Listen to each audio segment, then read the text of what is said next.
Hi, Rob from Thak Ironworks. How are you doing? If you are a Canadian and buying blacksmithing coal, the odds are pretty good that you're buying it from me, either directly from me or through Home Hardware, who gets it from me. In either case, I get a lot of my students and a lot of my coal customers ask me, how do you light a forge fire? How do you light the coal fire in the forge? So we're just going to go through that very quickly today and show you what's involved with that. So the first thing you do is I've got my forge here. This fire went out yesterday, and I'm just going to start by cleaning it out. That's the first step. So typically the top half of the forge pot is coke, and that is good stuff that you want to use for your next fire. The bottom half is typically clinker and ash, and that is bad stuff that you want to get rid of. So I'm just going through with a shovel, and I can feel the difference between the coke and the clinker. It's called clinker because it has a metallic hardness to it, and also when the shovel hits it, it does make sort of a clinking sound. I guess that's where the term came from. So anyway, that's all waste product there, and I'm just going to shovel that all out and get rid of it.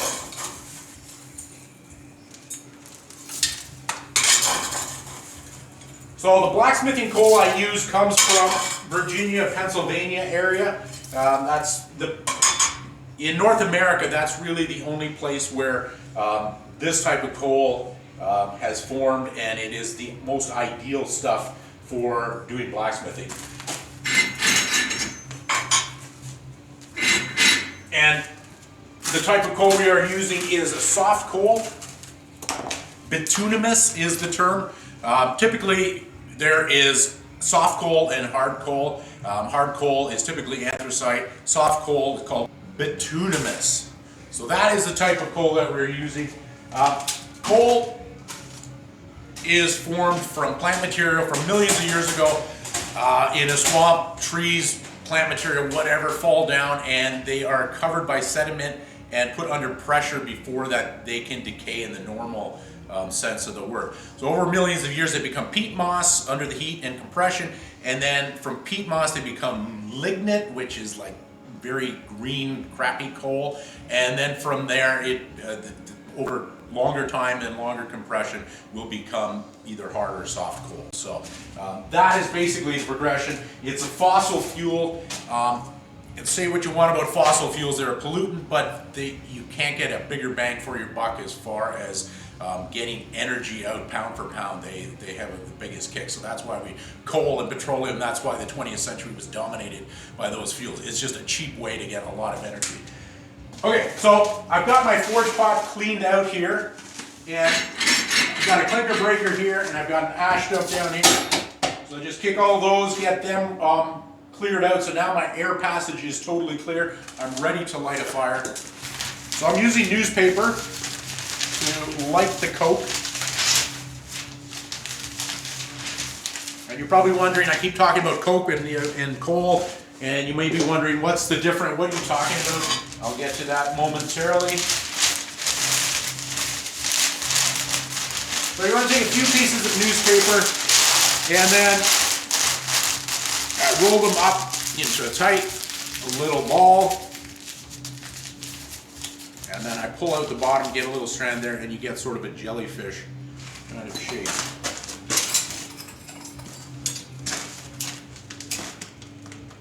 Ignite the paper. Make sure it's burning. You've got lots of flames going on. Get it into the forge pot. Now I'm turning on my blower, which is in the other room, so it's not as loud. I get the blower on, and I've got my air gate here, which controls how much air goes up into the forge pot. So I'm just going to put a little bit of blast on, and now I'm going to pull over the coke.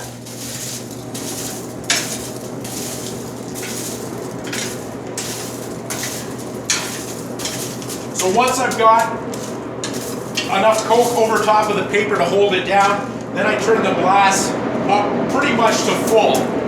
You've got this very short window of opportunity to ignite the coke before the paper burns away. But it doesn't take very long if you get all the conditions right.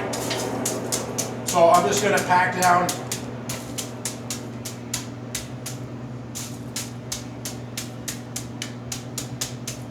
coke, fill in some of the gaps there.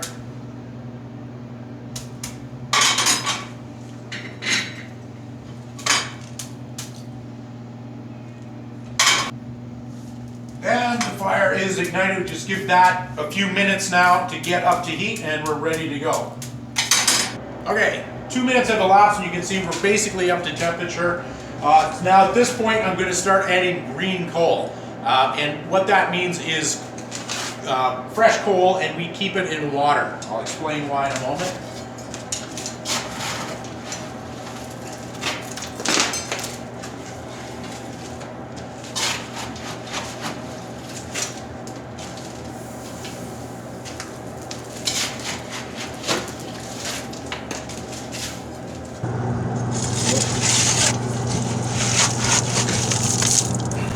Okay, so I've got a few shovelfuls of the green coal or wet coal, and I place that around the perimeter of the fire, basically in a horseshoe shape, leaving my front end open where you're going to be putting the steel into the forge. So I don't know if the camera can pick this up, but the smoke has a greenish tinge to it, and that's the sulfur that's in the coal. And having the coal wet, the steam carries those impurities, the sulfur and ash, and carries that off much quicker than if you put it on dry. So that's the first reason why we keep our coal wet. It helps to clean the fire, so your coal gets cleaned, and as it begins to burn, then the coal actually, technically they say you roast the coal and it begins to undergo a structural transformation and becomes coke. So it goes from coal, which is these hard-ish little nuggets, to coke, which is this very airy, porous structure that crumbles quite easily, but all the impurities have been burnt out of that. So actually, in the center of the forge pot, right where I'm heating up the steel, it's coke. It's all coke that is burning there. So that's one of the attributes of a good smithing coal, is you want something that cokes up nicely, but a nice loose coke that you can break down with your poker and keep it in small chunks that you can have an even distribution of heat. Now the second reason we keep the coal wet is that it concentrates the heat of the fire into the center, keeps it from bleeding out and having a lot of ambient heat, which makes it uncomfortable, but it's very efficient. So you can see here, I can put my hand right on there. It's quite cool there, but it's in excess of 2,000 degrees there, so I don't want to put my finger in there. So quite a difference in heat. So the wet coal is able to create that insulating barrier and give you a much more efficient fire that way.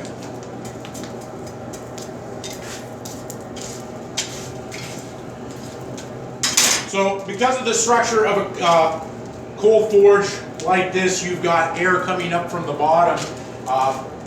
You're going to have a very oxygen-rich environment in the bottom, so that there's going to be a lot of oxidation there. And oxidation, we need the oxygen to get the fire hot enough to get the steel hot enough, but too much oxygen causes scaling, and it can also have your steel burnt. So it's a mixed blessing. You need to have it there. But if you use your coal forge properly, the idea is that you're always packing down your coke and pushing it down. Because it's burning from the bottom there, it's hollowing out, and constantly you're using up the fuel in the bottom. So you need to be continuously packing down the coke that's in the center, and then bringing in the green coal that is undergoing the coking process towards the center there, so it comes in from the outside and then down, and you have to constantly be packing it to keep your fire in the proper state where it's hot enough but not having too much oxygen near the surface where you're going to get undue scaling and possibly burning.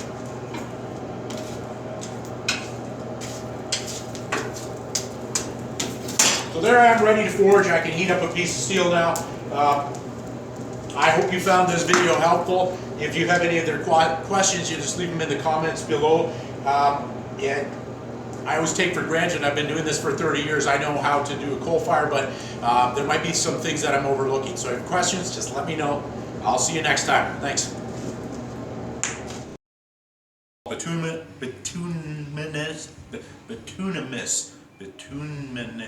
Bituminous.